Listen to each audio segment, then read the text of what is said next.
So, ang pick-up, sir, kumusta naman siya ngayon? At tulad din ba siya ng mga ibang kagaya ng Grab na mga foreigners ang may-ari? Ay, hindi po. Ang pick-up lang po ang may-ari po si Mr. Dave Almarines po. Siya po yung founder and CEO ng pick-up. Ang co-founder po nito ay si Miss Aramina, kung kilala niyo po si Aramina. Bakit paano niya po naging partner si Aramina? Si Ma'am Aramina? Asawa niya po eh. Asawa niya. Grabe, pasensya na po. Hindi ako masyadong familiar at maraming salamat at babanggit mo nga. Parang okay, sir. At saka si Jason Chua, ang may-ari po ng mga jackliner bus group dito sa atin, sa buong Pilipinas. Yun po. Kapartner po niya. Opo, kapartner po. Ni Sir Dave. Opo. Okay.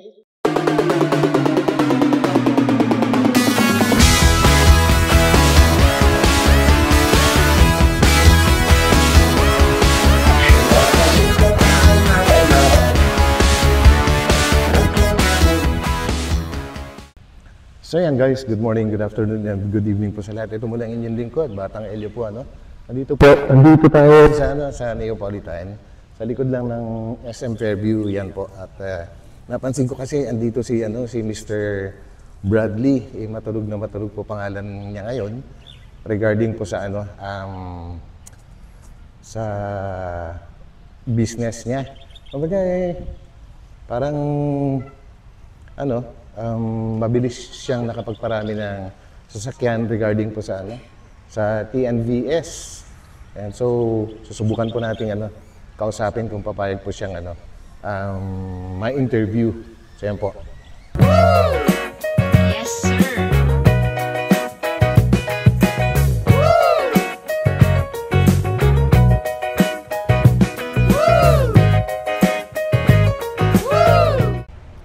So yun guys, tara, puntahan natin.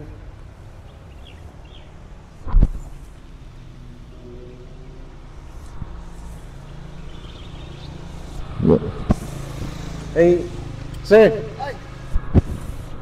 Sir, kayo po si Mr. Bradley?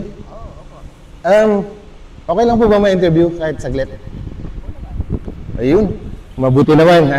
Maraming salamat sir sa pagpapa-unlock ninyo. Pwede ko ba kayong lagyan ng mic? Ito sir, pakikabit na lang.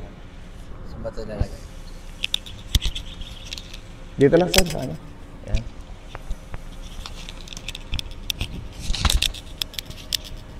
Sir, kung hindi naman masyadong okay lang ba na, dito tayo sa labas? Sige, dali lang ko lang. Yan. Napakabait po ni Mr. Bradley, mga kalingap po, At mag-lock po siya. Hantayin mo natin sa labas. Sir, okay lang sa inyo talaga sir na makuhanan yung kahit buong mukha nyo? Oo naman. Ayun, buti naman. Sir, may mga ilang katanungan lang ako sa inyo, sino ba si Mr. Bradley? Ako nga pala si Lee. Galing dating batang probinsyano din. Galing ng Pangasinan. May Anda. Okay. Oo. So, paano niyo nagawa yung marami kasi akong naririnig sir na galing nga daw po kayo sa Totoo kaya yun na galing kayo sa medyo mahirap din na buhay? Opo, galing talaga ako sa mahirap na buhay kasi galing ako sa amin kasi sa probinsya namin, ang hanap buhay doon is magbubukid, mga mangingisda, ganon. Kasi yung lugar po kasi namin is isla po yun. Tapos hanggang sa nakapag-aral, tapos hanggang sa natapos, then pumunta ako Maynila para makapagtrabaho. Ang galing, no? So ano naman po yung naging trabaho nyo bilang isang galing sa pagbubukid? Ano naman po yung naging trabaho nyo dito sa Metro Manila? Una-una akong punta ng Manila is naging security guard ako. Oh, talaga? mga sa high-rise building, ganun sa mga una-una pala nung nagtrabaho ko sa as security sa hotel. Okay. Hotel. Then later on hanggang sa dahil sa medyo may katangkaran din tayo, mabilis tayong Ano ba height niyo, sir? 5'11". 5'11", kaya pala ang baba mo. Kaya, So, no? kaya mabilis tayong nakahanap ng trabaho, security, tapos nakapag-security na rin ako sa mga BPO, mga ganon. Okay, so yung pala ang sikreto ng ano, no, mabilis sa pag-asenso. Ay, sana all na lang. Mukhang ganda lalaki niyo nga pala, sir, no? Tsaka matangkad. So yun. And balita ko, sir, ano, may mga ilan na ba yung ano, naipundar mo na sasakyan at paano mo na ano yun? Paano mo na achieve? Okay. Mayroon na po akong mga walo na units na mga sasakyan. Dami. Ayun, nag-umpisa lang din ako sa nakapag-loan ako. Then actually yung mga sasakyan naman ko ngayon is puro loan lang din naman yan through bank financing, mga Toyota financing, mga ganun po. Hanggang sa yung una ko nung una ko pang nakikipag pala ako nung TTLBS pa ako. Nakikipag boundary lang ako din. Talaga. Okay. Boundary lang. So nagba-boundary ako ng mga 111. Actually yung unang-una kong unit ay Mirage. Yung Mirage. Oo, sir. Mirage. Yan. Okay. So nagba-boundary ako noon. And then sa kunting sipag lang, lakas ng loob, nag-loan ako sa bangko para makapaglabas. Ng sarili na? Sarili ko na. Okay. Kasi nakita ko maganda yung kitaan din as a TNBS driver. Ayun, hanggang sa nakapag-ipon, hanggang sa nakapag-loan na naman ako ulit para dumami yung kita ko. At ang naging na ako, naging TNBS operator. Wow, galing naman. Kaya sa marami na akong nakuha ang driver, napapaboundary ako. Yan. Every, pagka boundary hulog kasi na tinatawag, mapass driver na yung sasakyan 5 years. Pero magkano naman, sir, yung binaboundary nila sa inyo? Sa araw-araw? Sa akin kasi, pagka sedan, 1.2. Okay. 1.2, libre, free na po yung free yung coding sa kanila po. Ibig sabihin, hindi sila magbabayad. Opo. Sa mga coding. Opo. Okay. Then, yun. Tapos pagka SUV po yung nagamit, kunwari Innova po, medyo may kataasan din. Mas mataas. Dapat lang kasi mahal naman yun, sir. Siyempre. Opo. So yun at grabe 8 na pala yung naipundar nyo. Sa loob ng ilang taon nyo po nagawa yun, sir? Bago nyo nakuha yung 8. Bali ilang taon? Nag-start lang ako, wala pang 2 taon to kasi after pandemic po ito . Ay, ang bilis. Opo, after pandemic, then kasi di ba nung pandemic sa security pa ako noon. So nung nakita ko medyo maganda-ganda ang kitaan sa ganito, di nagsarili na ako. Hanggang sa nakita ko maganda pala, so naglabas, and then yung siyempre contacts. Yun. Okay.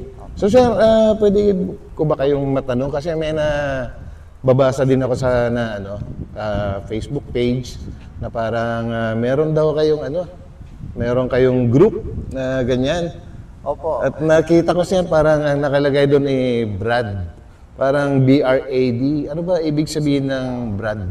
Ibig sabihin po ng Brad is brotherhood, respect, okay, advocacy, saka discipline. Yun po yun. Ano ba yun? Fraternity ba yun? O ano, sir?